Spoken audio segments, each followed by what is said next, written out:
Hello. So I wanted to share with you the Stone Tarot. Now this is a very, very powerful deck. This has a little story all of its own. Little cover. I bought this with the little bag and the spread to put it on. So I bought this at the New York Tarot Festival at summer solstice in New York City in 2002. And it's the first and only time I've been to that. It was really, really fantastic for me to go. I was living on Oahu at the time. So to go to New York was still a big deal, but it was absolutely simple compared to going there from here in Australia. So I was fortunate enough to be able to take that opportunity, and I jumped on it. And of course there were all sorts of stalls there. It was a bit of a fair situation, but there were some amazing authors. We went and had a bit of a tour through New York. I got lost somewhere dangerous that I shouldn't have gone to. It was a fun experience. I actually sat on the bus. I forget where we were going. Next to Don Milo. I cannot pronounce his last name, but he's a bit of a well-known author in the world of tarot. It's hard to pronounce that word. Me and my pronunciation is a bit of a thing. Anyway, Alison Stone is the lady who did the paintings, and she's the creator of this deck. Now they are really powerful, and she ended up self-publishing this, I believe, if I remember correctly. And I did buy it direct from her. I had a lovely conversation with her.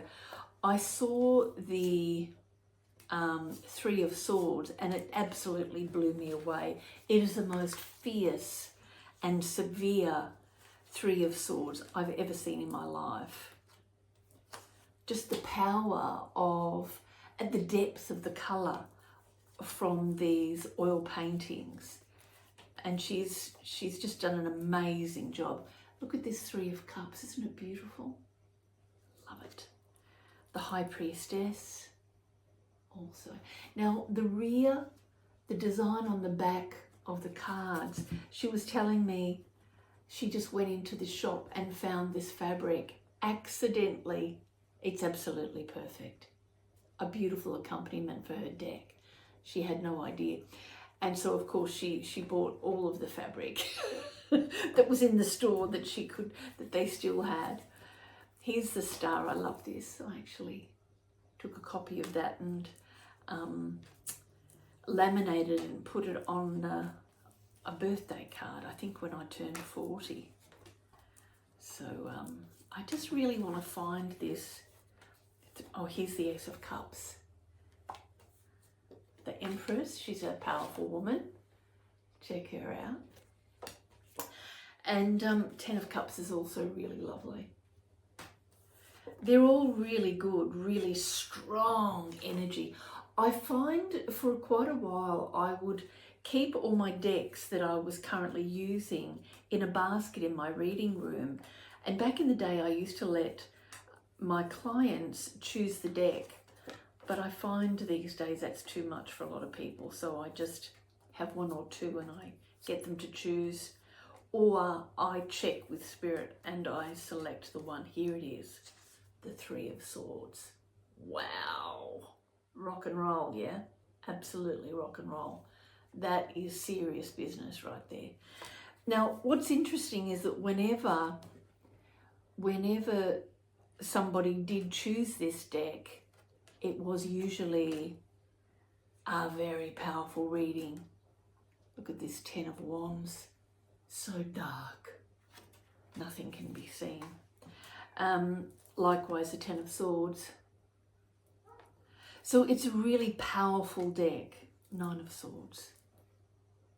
I love the Amazon of Pentacles. The Amazon is the Queen. Page is named the same. Also the Queen and the King, but the Queen is Amazon. and we have the regular king. Death.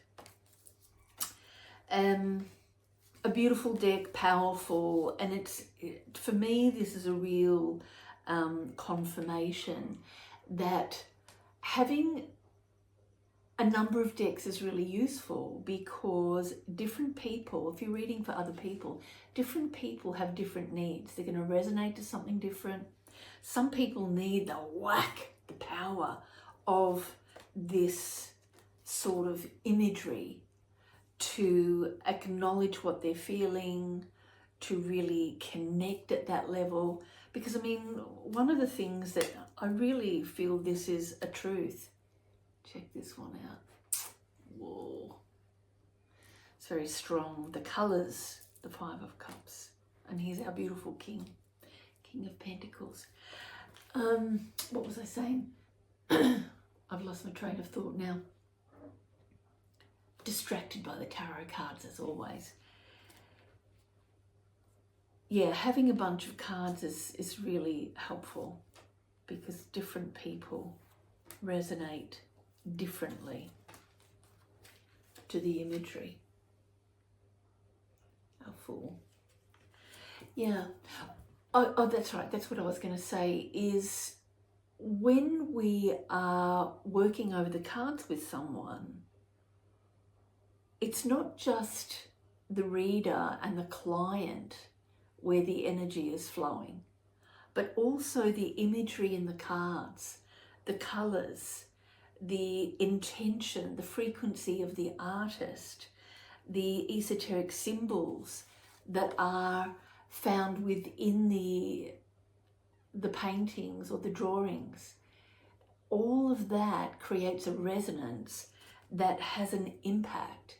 And it's one of the reasons why it's so important for us as readers, or when we are reading the cards, that we hold ourselves in a state of balance as much as is possible, because we don't want to be adding or triggering our person. And in essence, there's a healing that occurs as we read for people. So if I'm in a state of balance, or my energy field is clear, then that allows space for the person I'm reading for to be in their space and to be drawing on that clear energy, on the, expectation that I'm holding that for them. So yeah, but you can see here the power and strength.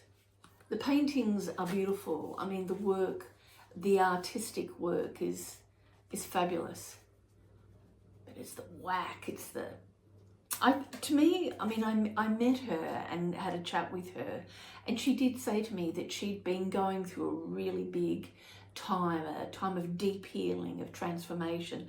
And to me, that really comes out in her artwork. And so that is the gift that this deck brings. It's really beautiful, and I've actually never been able to find it online. So if you do resonate with it, it might be one to look for.